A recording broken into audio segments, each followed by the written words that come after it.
नमस्कार दोस्तों, जैसा कि आप जानते हैं कि नेहा सिंह राठौर समय समय पे कुछ ना कुछ गाती रहती हैं और अपने दर्शकों को मनोरंजन करती रहती हैं। लेकिन इस बार ये जो गाना गाई है, ये गाना सुनकर आप भी सोच में पड़ सकते हैं, आप भी चौंक सकते हैं कि आखिर ये औरत ऐसे गाना गा सकती है और ये क्यों गा रही है, इसके पीछे राज क्या है, ये आप सोच करके नीचे कमेंट में जरूर बताएंगे।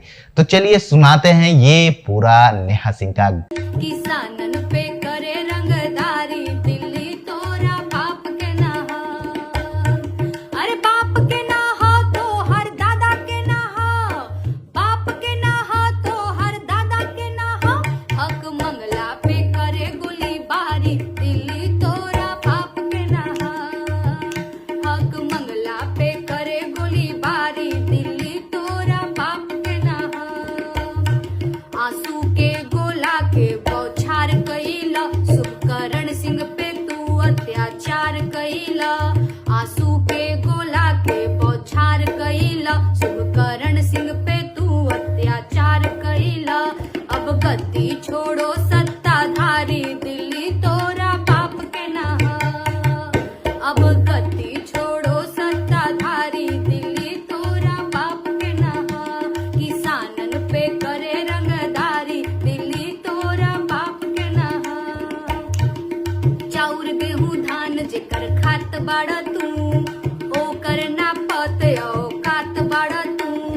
चाउर गेहूं धान जेकर खात बाड़ा तू, ओकर ना पते औकात बाड़ा तू। तोरा डनिया से चले रिश्तेदारी, दिल्ली तोरा बाप के ना हो, तोरा डनिया से चले रिश्तेदारी, दिल्ली तोरा बाप के ना हो।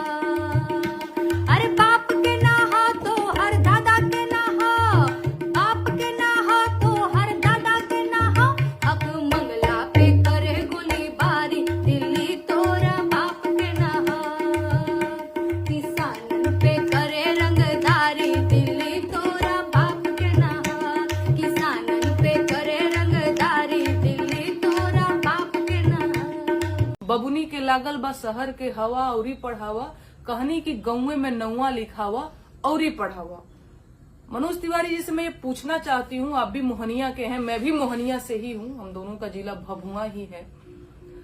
मेरी मम्मी ने सच में मुझे बाहर जाने का अवसर सिर्फ इसीलिए नहीं दिया क्योंकि उनको हमेशा ये लगता रहा कि बाहर जाओगी तो तुम्हें शहर का हवा लग जाए।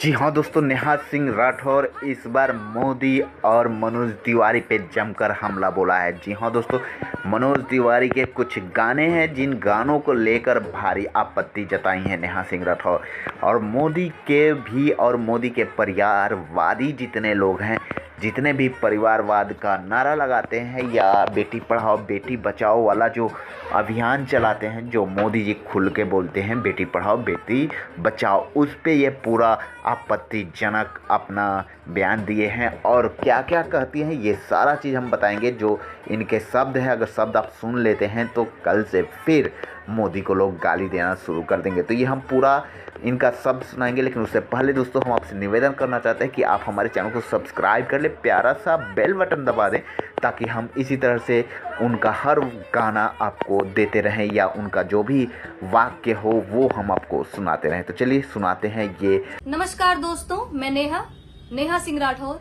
मोदी जी के परिवार के तमाम लोग मुझे गालियां दे रहे हैं क्योंकि मैं इनके परिवार के कुछ भोजपुरी सदस्यों का असली चेहरा सबको दिखा रही हूँ। लोग अब ये देखना शुरू कर चुके हैं कि बेटी बचाओ का नारा लगाने वाले ये लोग ही बेटियों की सुरक्षा के लिए असली चुनौती रहे हैं। ऐसे फूहड़ और इतने गंदे गंदे गीत इन्होंने गाए हैं कि ये खुद अपनी फैमिली के साथ नहीं सुन सकते। मनोज तिवारी जी कहते हैं कि पेट में सीएनजी, इनका चोली में मोबाइल, अरे लड़की लागे कम ज्यादा लागे ले मिसाइल। ये इनके गाने हैं। अगली लाइन जिसपे मुझे खुद आपत्ति है, क्यों, मैं बता देती हूँ। एक गाना है इनका, बबुनी के लागल बा शहर के हवा औरी पढ़ावा, कहनी की गौवे में नौवा। जो भोजपुरी समझते होंगे वो समझ रहे हैं कि मैं क्या कह रही हूँ। बबुनी के लागल बा शहर के हवा औरी पढ़ावा, कहनी की गौवे में नौवा लिखावा औरी पढ़ावा। मनोज तिवारी जी से मैं ये पूछना चाहती हूँ, आप भी मोहनिया के हैं, मैं भी मोहनिया से ही हूँ, हम दोनों का जिला भभुआ ही है। मेरी मम्मी ने सच में मुझे बाहर जाने का अवसर सिर्फ इसीलिए नहीं दिया क्योंकि उनको हमेशा ये लगता रहा कि बाहर जाओगी तो तुम्हें शहर का हवा लग जाएगा। हमारे यहाँ से बनारस काफी नजदीक है, मुझे कभी नहीं जाने दिया गया। मैं हॉस्टल में रह के पढ़ना चाहती थी, पर मेरी मम्मी नहीं जाने दी, क्योंकि उसको लगता था कि मैं शहर जाऊंगी, मुझे शहर का हवा लग जाएगा और मैं बिगड़ जाऊंगी। मैं मनोज तिवारी जी से पूछना चाहती हूँ कि आपके इस गीत की वजह से न जाने कितनी लड़कियों की शिक्षा बाधित हुई, आप इसकी जिम्मेदारी लेंगे? वो अलग बात है कि मैं तो थोड़ी लड़ाकू लड़की थी, तो मैं लड़ झगड़ के नहीं मैं ये करूंगी। जिन लड़कियों ने संघर्ष नहीं किया या नहीं कर पाई, वो हार गई, वो आज भी घर गृहस्थी में चूल्हा चौकी में अपना जीवन बिता रही हैं। कितनी लड़कियों के आपने अवसर खत्म कर दिए, आप जिम्मेदारी लेंगे इसकी? आप कितना भी उठक बैठक कर लीजिए, कान पकड़ करके माफी मांग लीजिए, लेकिन आपके पाप खत्म नहीं होंगे, क्योंकि जिन लड़कियों के आपने अवसर खत्म किए हैं वो अब कहीं चूल्हे चौके में ही अपना जीवन बिता रही हैं। वो बहुत कुछ कर सकती थी, वो डॉक्टर बन सकती थी, वो इंजीनियर बन सकती थी, वो पार्लियामेंट जा सकती थी, वो नहीं जा पाई। इसकी भरपाई कर पाएंगे आप?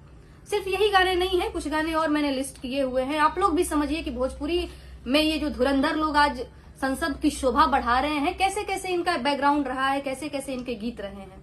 ए डबल चोटी वाली तोहके टांग ले जाइम हो, लड़की हिया हाई वोल्टेज वाली करेंट मारे ले, लगाई दही चोलिया के हुक राजा जी, और ओही रे जगहिया दांते काट लिहले राजा जी टाइप गाना। एक और गीत है, बड़ घर के लड़की है बिगड़ल बुझाली साइकिलिया वाली, सटा के देह में जाली साइकिलिया वाली। मुझे याद है हम रामगढ़ पढ़ने जाते थे, साइकिल से जाते थे, और एक पुल आता है भरीगावा पुल करके, वहां पे 4-5 लफंगे हमेशा बैठे रहते थे।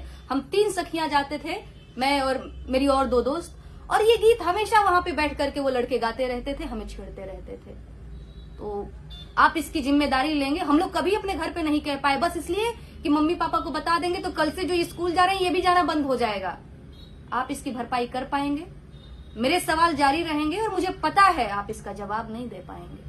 बेटियन पे होला अत्याचार में डलबा है गंगा धार, बोल के जिम्मेदार संगोल सारा कार, बोल के जिम्मेदार संगोल सारा कार। नमस्कार दोस्तों, जैसा कि आप जानते हैं कि नेहा सिंह अपने दर्शकों के लिए या अपने व्यूअर्स के लिए या यूं कहे अपने चाहने वालों के लिए बहुत सारा गाना गाई हैं और गाती रहती है। तो वैसे ही ये जो गाना अभी सुने हैं वो हम पूरा सुनाएंगे आपको, लेकिन उससे पहले हम आपको बता दें नेहा सिंह अपने फैंस के लिए हर दिन कुछ ना कुछ एक्टिविटी करती रहती है। तो अभी जो है नेहा सिंह अपने फैंस के लिए ये गाना लेकर आई है जो कि बहुत ही अच्छा लग रहा है दर्शकों को। तो हमने सोचा है कि ये गाना आपको भी सुना दे। तो चलिए हम सुनाते हैं नेहा सिंह का ये गाना। उससे पहले दोस्तों हम आपसे कहना चाहते हैं हमारे चैनल को सब्सक्राइब कर ले और प्यारा सा बेल बटन दबा दे ताकि मेरा हर वीडियो आप तक पहुंचता रहे। तो चलिए वीडियो को शुरू करते हैं और सुनाते हैं नेहा सिंह का ये गाना। बेटियन पे होला अत्याचार में डलबा है गंगा धार, बोल के जिम्मेदार संगोल सारा कार, बोल के जिम्मेदार संगोल सारा कार। बेटी बचाओ पढ़ाओ के नारा साहेब बोलिया जिन दोबारा, बेटी बचाओ पढ़ाओ के नारा साहेब बोलिया जिन दोबारा। तो हर बात के ना आधार संगोल सारा कार, तो हर बात के ना आधार संगोल सारा कार, बोल के जिम्मेदार संगोल सरकार।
बारिश के रंगदार 9 साल में नौजवानन के कैला बेरोजगार 9 साल में नौजवानन के कैला बेरोजगार बहुत कैला उपकार अब मुक्त कर चौकीदार तोहर बहुते बहुते आभार गद्दी खाली कर चौकीदार तोहर बहुते बहुते आभार कुर्सी खाली कर चौकीदार तोहर बहुते बहुते आभार कुर्सी खाली कर चौकीदार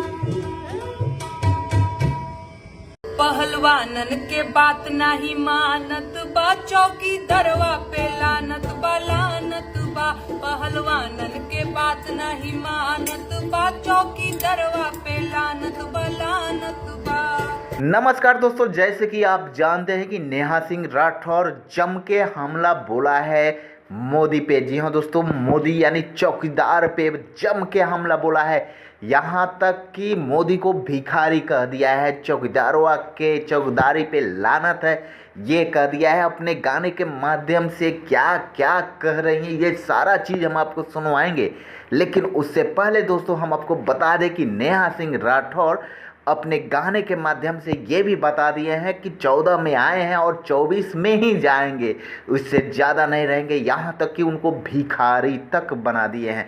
गाने में और क्या क्या चीज़ कहते हैं ये सारा चीज़ हम आपको सुनाएंगे, लेकिन उससे पहले दोस्तों हम आपसे निवेदन करना चाहते हैं कि आप हमारे चैनल को सब्सक्राइब कर ले और प्यारा सा बेल बटन दबा दे ताकि हमारा अपडेट आप तक मिलता रहे। तो चलिए सुनाते हैं गाना। पहलवानन के बात नहीं मानत बा चौकी दरवा पे लानत बा पहलवानन के बात नहीं मानत बा चौकी दरवा पे लानत बा।